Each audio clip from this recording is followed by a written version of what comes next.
Hi there and welcome back to the channel. Today Binance announced that the 23rd HODLer airdrop is going to be for Spark. Just to kick things off by talking about the qualifying dates and times for this retroactive HODLer airdrop, because it is a retroactive thing. You can only get it if you were involved previously. There's nothing that you can do now, and you would have got involved by participating in Binance BNB Simple Earn or flexible or lock terms or through the Lister protocol, something like that. Anyway, the dates are the 10th of June 2025 at midnight, so 0000 on the clock UTC, until the 13th of June at 23:59, so 1 minute to midnight, also UTC time zone. In this case, the listing will take place on Binance on the 17th of June, which is tomorrow, and it will take place at 9 AM UTC. So a little bit earlier than usual, because most of the listings have been around noon or 1 PM, 2 PM UTC. It does move around quite a lot, and this time Binance have decided to go with the morning. Talking very briefly about what Spark actually is, it is another one of these yield generating type applications that embraces CeFi and DeFi and various strategies in order to be able to return yield to people who invest assets in the platform, and also through staking Spark and things like that.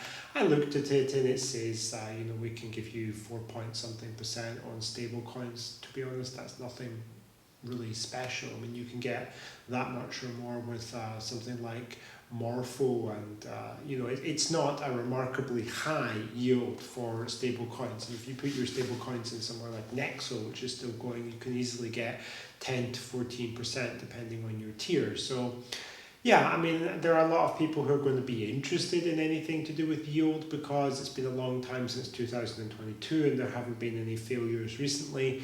But with these kind of things, you're always vulnerable to hacks and smart contract risk, etc., etc. So it's not something that I personally would be interested in. Talking about my strategy for this, I am going to be selling this token as soon as I get it, because I have found that historically, with very few exceptions, that is the way to go with all Binance airdrops of any kind. Whether it's a HODLer airdrop or a launchable project, it's almost always the better idea to sell right at the open and forget about it. Put the money to work in Bitcoin instead, and it will do better over time.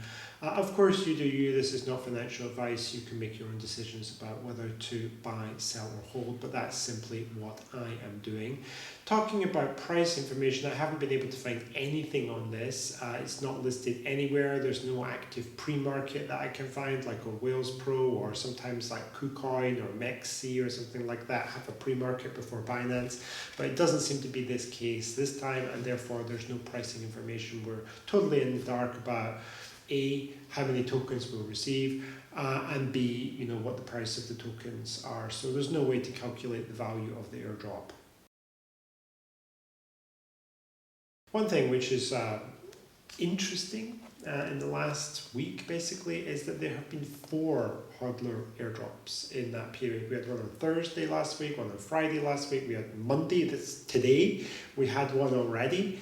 And that was for Solaire, which is like a second coming of the HODLer airdrop from February.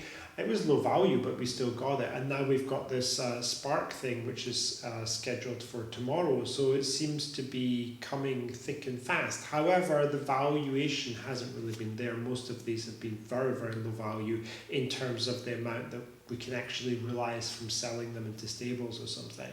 So I don't know what Binance are doing. This may be the new strategy, to give like lots and lots of HODLer airdrops, but low value, to keep people coming back and utilizing the platform and trading. I don't know, but that's the way it seems to be, over the last few days to a week. We'll see whether that trend continues.